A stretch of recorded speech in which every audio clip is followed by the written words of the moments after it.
Hey folks, I hope we have school today. We had a power outage this morning. Some transformer over on the corner blew up, and well, we'll see what happens. I'm going to see if I can make our videos and create our lesson, and then hopefully the day goes as normal. Anyways, here's the way I want you to set up your notes. We're going to try to simplify expressions with exponents and fully understand how and why these properties work. Like, what's going on? How do you simplify this? And then try not to memorize little rules, but try to understand what the heck's going on in case we get a little shaky or lose some confidence. And gosh, is that the way the rule works? We can figure it out for ourselves. So put the video on pause, set up all your notes, and then come on back and watch situation number 1. All right, thank you. So like I said, more than just memorize some rule. I'll put a rule over here in a second, but let's understand what the heck's going on here. Well, what does an exponent mean? This 3 up here as a superscript, it's a little smaller font size. That's called an exponent, right? And so the 3 means that we have 2 multiplied by itself 3 times. So here we go. 2 times 2 times 2. That's what 2 cubed means. Now, if you have 2 expressions sitting next to each other like this with parentheses in mathematics, that means they're multiplied together. Now, I'm not trying to insult anybody's intelligence. I know you guys know this, but I'm just going real basic because I don't want to lose anybody. Like, what do these parentheses mean? Is this multiplication? Yes, this is multiplication. So I'm going to put another little dot here for multiplication. That's the symbol I'm using for multiplication right now. And then how many 2's do I have over here? I have 4 of them, right? So I got 1, 2, 3, 4. Now, nobody wants to write it like this, right? So let me pause for a second.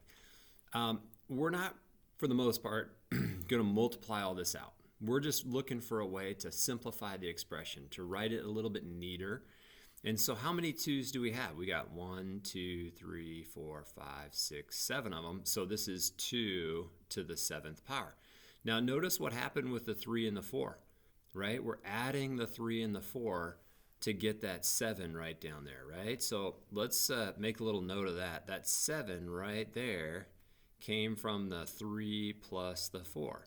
So if you had to guess, what's a little rule that we could write for product of powers? Well, let's say you had like x to the a power, and you were going to multiply that by x to the b power. Well, let's see, these have to be the same bases in order for it to work. Okay, so x is called the base, so 2 is the base, right? So it's got to have the same base.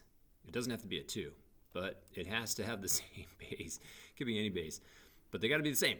So then what you do is you go x to the a plus b. So we're going to add a plus b. That's the little rule. Now, like I said, I don't want you to try to memorize it. I want you to understand what the heck is going on here, right? So we were adding the exponents because we had 3 2's over here and we had 4 2's over there. All right. Hey, let's look at a more complicated situation. This is example 1 in our textbook. When you have, let's see, how many numbers multiply together here? We got 1, 2, 3, 4 different numbers multiplied together. You can multiply in any order you want. So I think the first thing I'm going to do is I'm going to move the 3 and the 4 closer together because, they're constants, and I could easily multiply 3 and 4 together and get 12. So I'm pretty sure I'm going to have a 12 up here for my final answer. That came from what's called the commutative property. I'm moving 4 closer to 3. I'm commuting it over here by the 3. And now I can multiply those 2 together. Now, what do I have left? I've got an n to the 4th power, and I've got a n to the 7th power, okay? Now, just because I don't have a dot here, it still means multiplication, right? Like when you have a number and then a variable, you don't technically have to put a dot there because people understand you mean multiply, but I'll put one there anyways. All right, so back here on this property, we said, well, we're just adding the exponents. So like 3 and 4 became 7, right? So here, 4 plus 7 becomes 11. So I end up with n to the 11th power.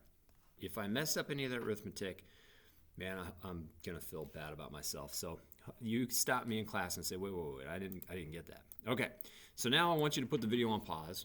Go to problem number 1 in your homework. It's on McGraw-Hill today. We're doing section 10.1, and I want you to try that problem right there. All right, thanks for trying it. I hope you got it right.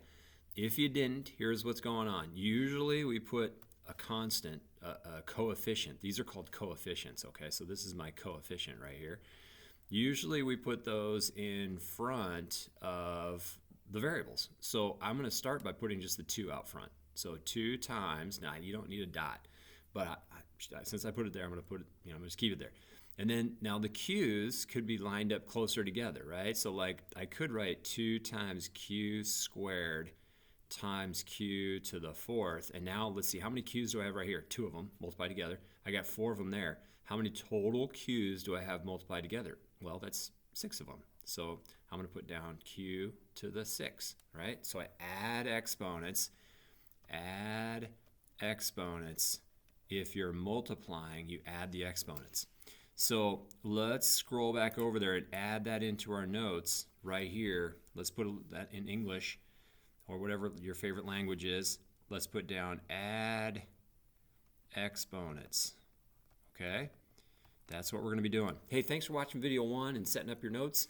Go try a bunch of problems in your homework until you are like, wait a minute, I'm not sure what to do. Then come back and watch video 2. We're going to talk about power of a power. Thank you.